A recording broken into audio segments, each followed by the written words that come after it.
everybody, Brittany Hiller here, and I wanted to discuss with you 4 fun ways to utilize your yoga block. So I'm starting out with 2 yoga blocks here today. That way we can go over the first pose, which is downward facing dog. So to utilize your blocks in down dog, you're going to place your blocks at the top of your mat, and you're going to place them flat side down. I call this side baby bear. So to me, there are 3 different ways of the block, right? There's the baby bear side, mama bear side, and papa bear side. And I'll show you why that is in a little bit. But right now, we're going to start with them flat on the ground. So when you come into your downward facing dog position, you can place your hands to rest on your block. Tuck your toes and lift your hips up to the sky. Now what this does, as you can see, is it brings the floor up for me, so that now I can have a little bit more access to the floor with my feet. So I'll show you. Right? My pants are like, no. But a little bit more access to the floor with my foot, as opposed to being completely up on my toes. So there's the difference, right? Here I am on the ground, and I'm up a little bit more. When I come onto the block, whee! I have more access to reach the floor. So you can also bend your knees, and then you can ground down through the corners of your feet to really press into the earth. That's going to help you become stronger in your legs and your ankles, right? So you might notice I was slipping a little bit with the blocks here. That just means I need to move a little bit more towards the back part of the block and push down into all 4 corners of my hands to press back. There. No more slipping. Awesome. So that's one way to utilize your block in downward dog, right? You can also take that to child's pose. Blocks are great to, again, create that level with the floor up for you. Another one that I wanted to go over with us today for the 4 ways to utilize your block is the use of your block in between your knees for chair pose. So often when we come into chair, I'm going to show you, there's many different ways, right? Some of us are used to coming into chair, our big toes to touch, ankles, heels out, right? Bending in the knees. Now what I've got going on here is my knees are pressing inward towards each other, and I'm putting a lot of pressure on my joints, specifically my knees. So what we're going to do is we're going to create space here. I'm going to place my feet hip width apart. And then as I do that, I'm going to take my block in between my knees. And there's no right or wrong way, right? Just where it feels comfortable for you.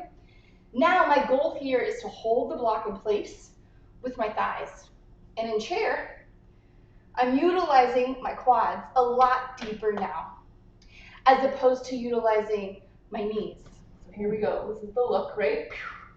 So before I was here, like I'm squeezing my legs to prevent myself from peeing, right? So we want to get out of the joints. And instead, feel our thigh muscles really truly work in our chair. Then we can concentrate on tailbone pressing down and belly hugging in. And it actually creates a little bit of lightness in the body in chair. Awesome.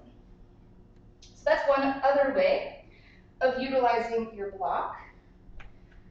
Another one I wanted to point out is that we can utilize our block for balance.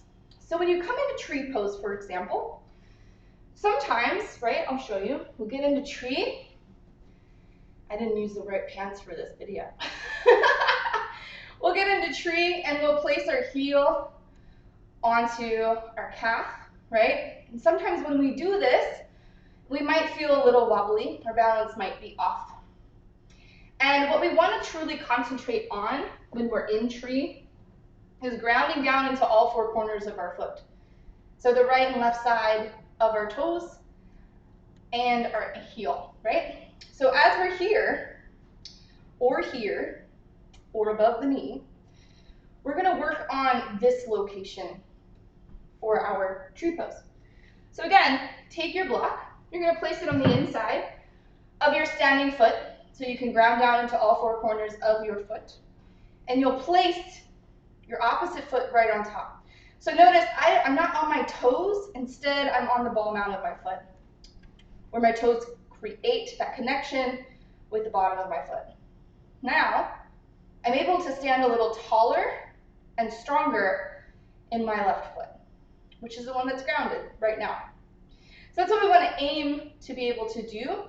And that helps us here, right, to position ourselves into a more stable posture in our tree pose. Another option, as always, you can take your block to 3 different levels. Baby bear, mama bear, and papa bear. Mama bear would look like this. That's going to take my foot up a little bit higher now on my calf muscle. Ooh, yeah. And then if we were to take it to papa bear, that might actually take it to my knee joint. Let me just check in. Yeah. So here we want to avoid being in the joint of the knee and just sitting in it. So I actually wouldn't recommend coming up this high. If you're going to, you would want to bring it all the way up and hug it in, right? So for now with tree, baby bear style, mama bear style. All right, the fourth one that I wanted to go over with us today is bridge pose. Now bridge pose is where you can utilize the 3 levels of the block for your best advantage. So understanding now, right, it's really downward dog and child's pose that we utilize 2 blocks. For 1 block right now in this moment is what we've got for bridge. So we're going to come back down onto our back. Notice I've got my ponytail all the way at the top of my head so that my neck is nice and long. Key for bridge pose. I'm going to bring my feet in a little bit closer. And now we're going to take our block and rest it underneath our low back, right at sacrum. So I'm just going to slide my block in, find that nice comfortable space where I feel supported on the block.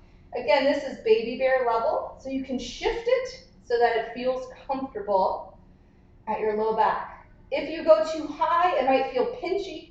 You might feel like you're rolling forward in your hips. We want to feel level. This is one pose and it's fantastic. So you could stay here for a really long time.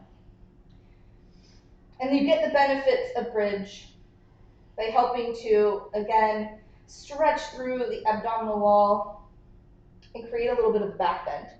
So if you want to create a deeper back bend here in bridge, I'm going to support both feet to flat on the ground so I feel myself supported. I'm going to lift my hips up as well as the block. Coming into what's known as mama bear style on the block, I shifted it so that now I have the long edge of the block going to my sacrum. And I'm going to sit here for a minute and enjoy. Feels so good. So again, we're working with the back bend.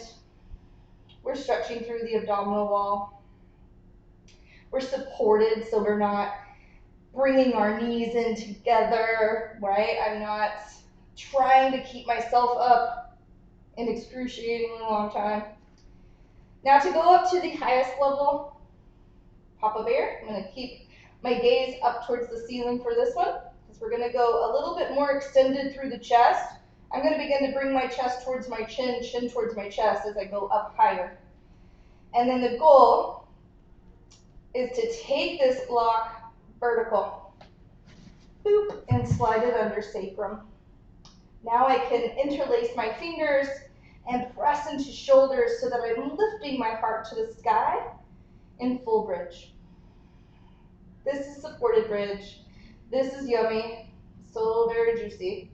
And then what's very cool about this, right, is that I am still supported with the block. So I'd be able to hold this pose a little bit longer than if I was just pushing myself up.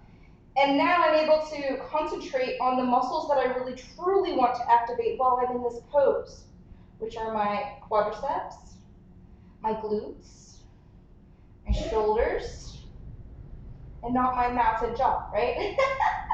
I'm not biting my tongue off here. Instead, I'm relaxed in my face.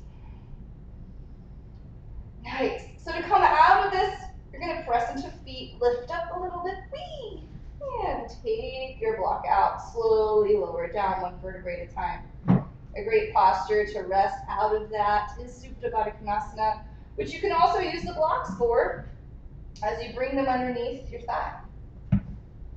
For for support on both sides, right? So that would be your two block use if you feel like your groin is tight. Excellent. So that is a one-on-one breakdown of how to utilize your blocks 4 different ways for your best yoga practice. Be sure to grab these at my kit store on Amazon. You can get your own 2-block special, and I look forward to practicing with you soon in our Effervescent Living community. Have a beautiful day, guys!